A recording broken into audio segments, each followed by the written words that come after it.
গোপালবাবু আদিত্য এই short duration করে বাবু তারপরে নির্মলবাবু তারপরে সফলবাবু প্লিজ স্যার আমার একটু সুযোগ এরপরে আরো দুটো হাসনের কাছে দুটো শর্ট সবাই যদি বলতে থাকে আর বাকি 8:30 বাজবে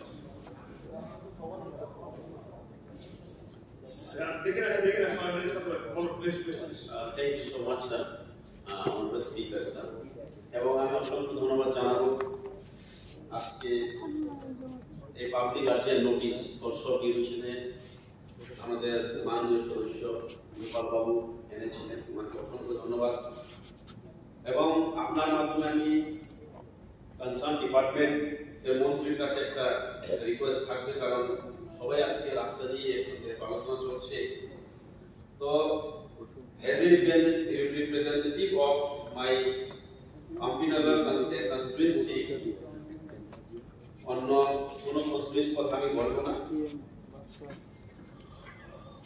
প্রায় আমি এখানে জয়েন করার পরে বা ইলেক্টেড হওয়ার পরে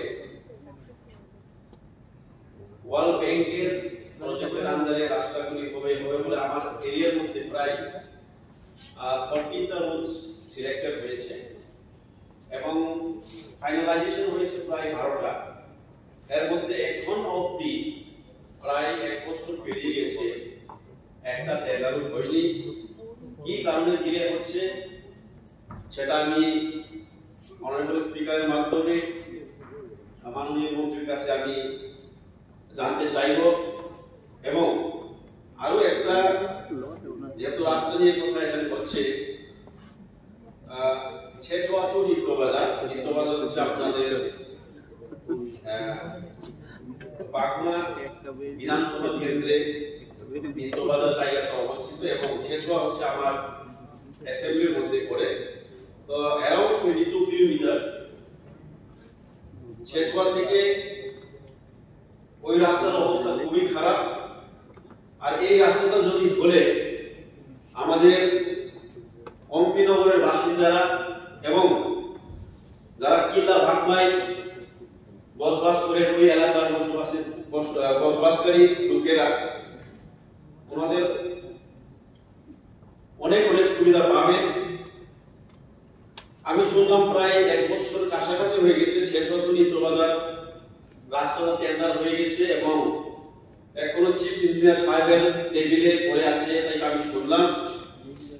তো যেন দপ্তরের ভারপ্রাপ্ত মন্ত্রীর কাছে আমি এই নজরটা আনতে চাইব। এই রাস্তা খুবই ইম্পর্টেন্ট, একটা অ্যাসেম্বলি থেকে আরেকটা অ্যাসেম্বলির মধ্যে একটা কানেকশন হওয়ার একটা সুযোগ যেহেতু এসেছে, সরকারকে অসংখ্য ধন্যবাদ জানাবো, কারণ অ্যাপ্রুভ হয়েছে, এরপরে টেন্ডার হয়েছে, এখন শুধুমাত্র এক্সিকিউশন হওয়ার বাকি। তাই আমি হাউজের মাধ্যমে বা হাউজে আমি এই কথাটা বললাম।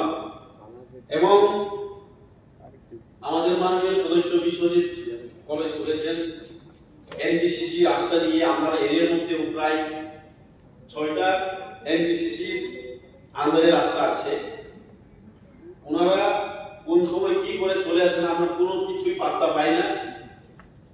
এখন ডিস্ট্রিক্ট লেভেলে যখন ডিএম এর সঙ্গে কথা হয়, মিটিং হয়, সেই সময় যারা এনবিসিসি নিয়ে পরিচালনা করেন ওনাদেরকে বললেও ওনারা কিছুতেই কোনো কাজই করেন না এবং কোনো কর্মপালন করেন না।